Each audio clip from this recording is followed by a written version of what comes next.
Beaucoup de personnages de la licence Transformers ont été ratés lors du passage sur grand écran, en particulier dans les films de Michael Bay. Cependant, l'arrivée d'un nouvel univers avec Bumblebee a redonné l'espoir que peut-être certains d'entre eux pourraient avoir droit à une seconde chance tout simplement.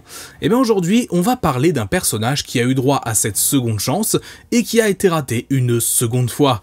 Je parle bien évidemment de Wheeljack, ou Q, ou Pablo. Bref, on va en parler. Wheeljack fait partie des Autobots récurrents de la licence Transformers depuis 1984. Il est présent dans de très nombreuses séries et comics, étant souvent présenté comme un scientifique mettant au point tout un tas de gadgets ou nouveaux armements pour les siens, pas toujours fonctionnels disons-le. Il est notamment célèbre pour avoir créé les Dinobots dans la G1, entre autres. Si certains médias ont présenté Wheeljack d'une autre façon, comme Transformers Prime où il est un Wrecker, globalement, le personnage est resté plutôt consistant dans ses adaptations. Enfin, presque. Tout ça pour dire que porter le personnage sur grand écran a longtemps semblé être une évidence, pas forcément dès le premier film, car je vois difficilement comment il aurait pu être ajouté à ce dernier, mais dans des suites assurément. S'il n'a jamais été envisagé pour Revenge of the Fallen, c'est pendant la production de Dark of the Moon que l'inclusion de Wheeljack à l'univers des films a été actée, avec très rapidement cependant des inspirations qui l'ont fait s'éloigner du personnage d'origine. On apprendra notamment qu'au vu du côté scientifique du perso de base, les équipes du troisième long métrage ont décidé de le nommer Q, en référence à Q de James Bond, le personnage qui fabrique des gadgets en tout genre justement. Ensuite, plusieurs designs ont été envisagés pour lui, certains ultra complexes à la manière des autres persos, d'autres plus cartoonesques dans l'idée, mais qui ont été rejetés par Michael Bay car, je cite, pas assez réalistes. C'est donc à ce moment que Steven Spielberg, producteur exécutif on le rappelle, est intervenu pour suggérer de s'inspirer d'Albert Einstein pour son visage. Quitte à avoir un inventeur, autant le faire à partir d'une figure qui évoque l'intelligence. Et cette idée est restée telle quelle. Les artistes en charge des designs ont alors proposé une tête qui est littéralement Albert Einstein en robot, et c'est ce qui a été retenu. Q was initially modeled on a character from the mythology named Wheeljack, who was an inventor and a technical specialist. Initially, you know, it was sort of, okay, it's Q from James Bond, sort of, so, and he's going to be an old Rolls Royce. It's like, okay, that's cool. So I've got like a little retro vibe to play with. Maybe if he's a, you know, I remember Q being kind of tall and scrawny in the old movies, and so, you know, maybe he's a slightly bumbling kind of, you know, character. And the first take I did on it, Michael, you know, rightly so, said, "Yeah, that's a Pixar design. That's not our movie. Like that, it's too cartoony and it's too kind of cute, and I don't like it." Then sort of a mandate came down, honestly, I think it was from Spielberg, why don't you make him look like Albert Einstein? Literally. Donc, un design un peu trop simple et cartoonesque, c'est non, mais un robot avec la tête d'Einstein, c'est oui. Cherche pas à comprendre. D'ailleurs, c'est juste une supposition de ma part, mais quand je vois le design final de ce Wheeljack, j'ai vraiment l'impression que la tête a été un ajout tardif, ou en tout cas que ça n'a pas toujours été envisagé comme tel. Peut-être que c'est juste une coïncidence, mais sur des jouets sortis un peu plus tard, on peut voir un design entièrement différent pour sa tête, davantage inspiré de la G1, et qui semble même très clairement être basé sur le jouet de la G1, sur lequel, on le rappelle, Wheeljack n'avait pas vraiment de visage. Parce que le robot en lui-même, si on enlève sa tête absolument cauchemardesque, c'est loin d'être la pire qui soit, et son mode alternatif de Mercedes ne me choque pas, car on rappelle que le Wheeljack de base se transformait en Lancia Stratos, ou même globalement par la suite en voiture de sport qui s'en rapproche un peu. Donc qu'une version plus vieille garde ce côté classe en mode alternatif est cohérent. Enfin, si on veut être cohérent avec ce que le personnage est au départ. En effet, je sais que c'est probablement une opinion impopulaire, mais je n'ai jamais été fan du Wheeljack en voiture de sport. C'est un inventeur, un scientifique, et je ne trouve pas que ça évoque vraiment cela. Un point à noter aussi, c'est que Q est ici davantage un surnom pour Wheeljack que son vrai nom officiel, si j'en crois ce qu'on peut lire à droite à gauche, à l'inverse par exemple de Dino, dont le nom Mirage a été plus ou moins totalement abandonné en cours de production. Donc autant je veux bien entendre que ce personnage n'a jamais été pensé tant que ça pour être Mirage, en tout cas dans la forme qu'on lui connaît, autant là, c'est réellement Wheeljack dans le concept, la réflexion, tout quoi. Ils lui ont juste donné un surnom en référence à autre chose. Mais pour la suite de la vidéo, on l'appellera Wheeljack.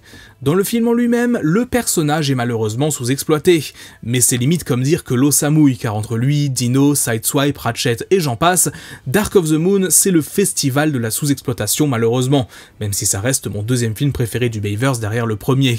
Au moins, un truc qu'on ne peut pas lui enlever, c'est que dans le très peu de temps où on le voit, on essaye de nous le présenter comme cet inventeur qu'il est censé être dans la licence. On aurait aussi bien pu se passer de lui et avoir Ratchet faire tout ça, ça lui aurait donné quelque chose à faire dans le film, mais il faut le reconnaître, c'est lui qui donne de nouvelles armes à Ironhide, puis plus tard les gadgets que Sam utilisera pour tuer Starscream,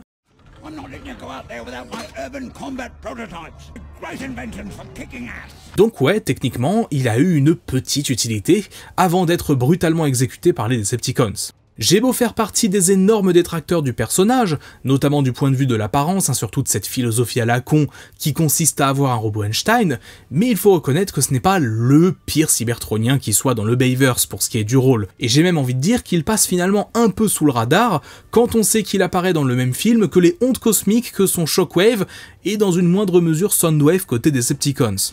En 2018, dans la scène d'introduction du film Bumblebee, on a l'occasion de revoir Wheeljack qui, pour aller avec le style de toute cette séquence, est cette fois-ci davantage inspiré de la première génération.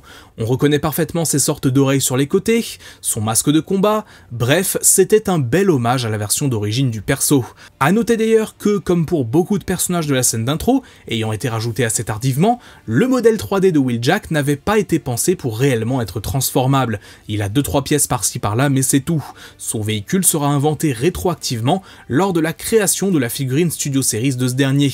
C'est là qu'on voit quand même tout le talent des designers de chez Hasbro et Takara, qui arrivent à créer un mode véhicule à un personnage qui n'avait même pas été vraiment pensé pour au départ.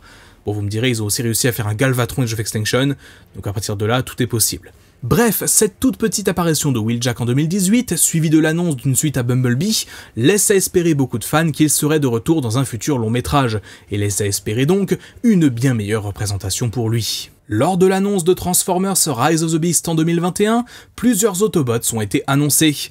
Optimus, Bumblebee, Mirage et Arcee, mais c'étaient les seuls qui étaient alors officialisés.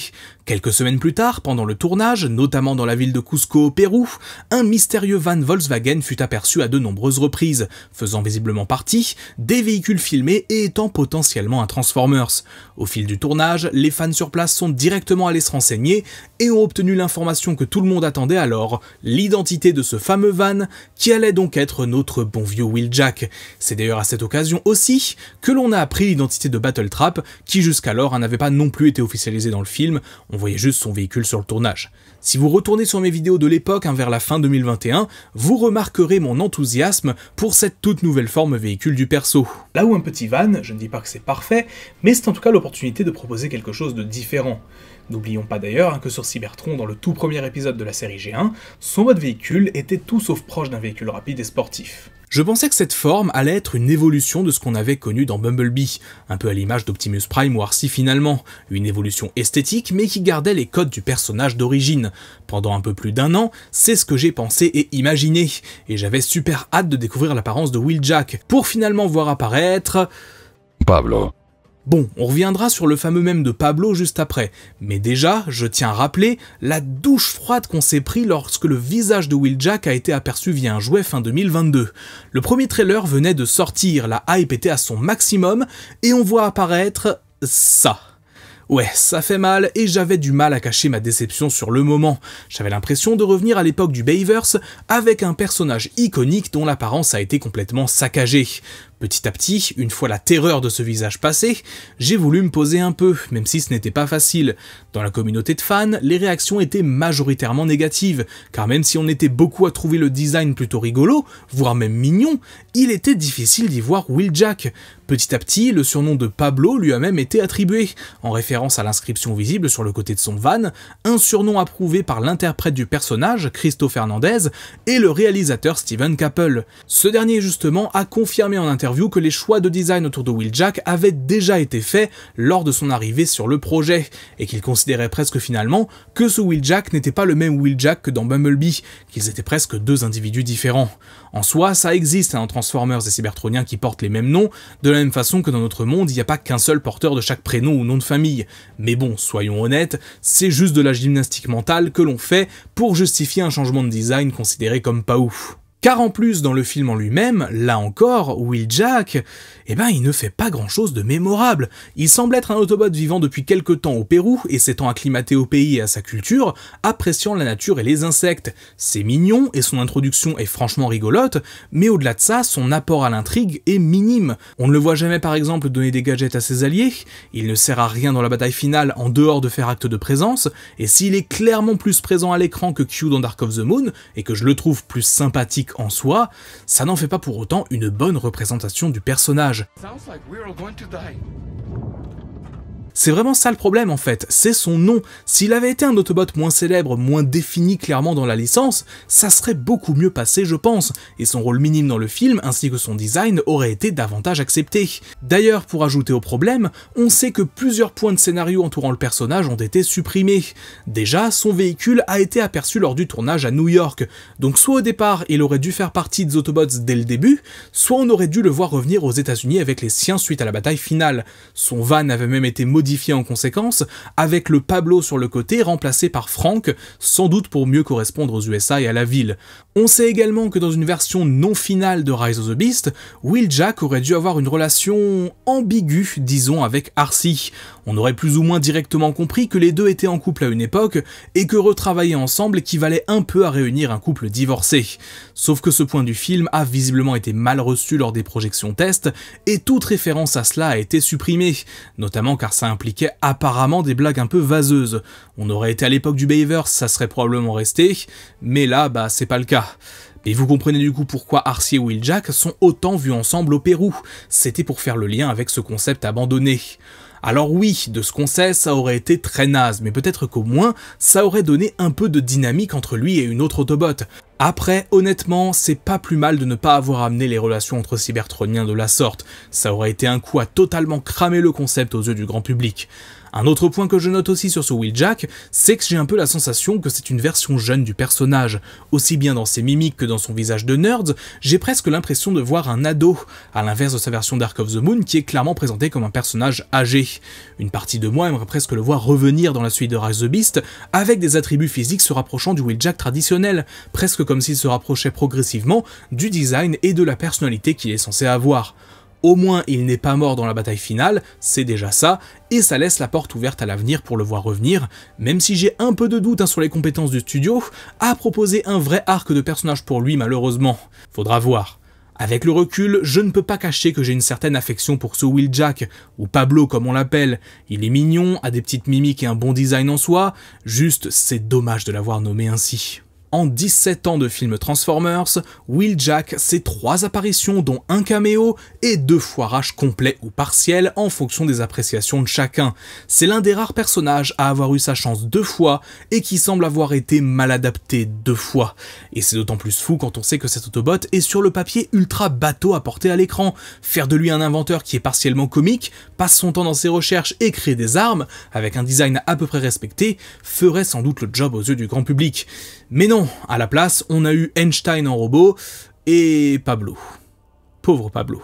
N'hésitez pas à me dire en commentaire ce que vous pensez de Wheeljack sur grand écran. Est-ce qu'il y a une version que vous appréciez ou est-ce qu'au contraire, il est vraiment maudit pour ce qui est des adaptations en live action?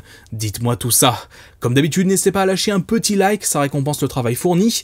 Et sur ce, c'est tout pour moi, c'était Magnus, on se dit à très vite, portez-vous bien, ciao!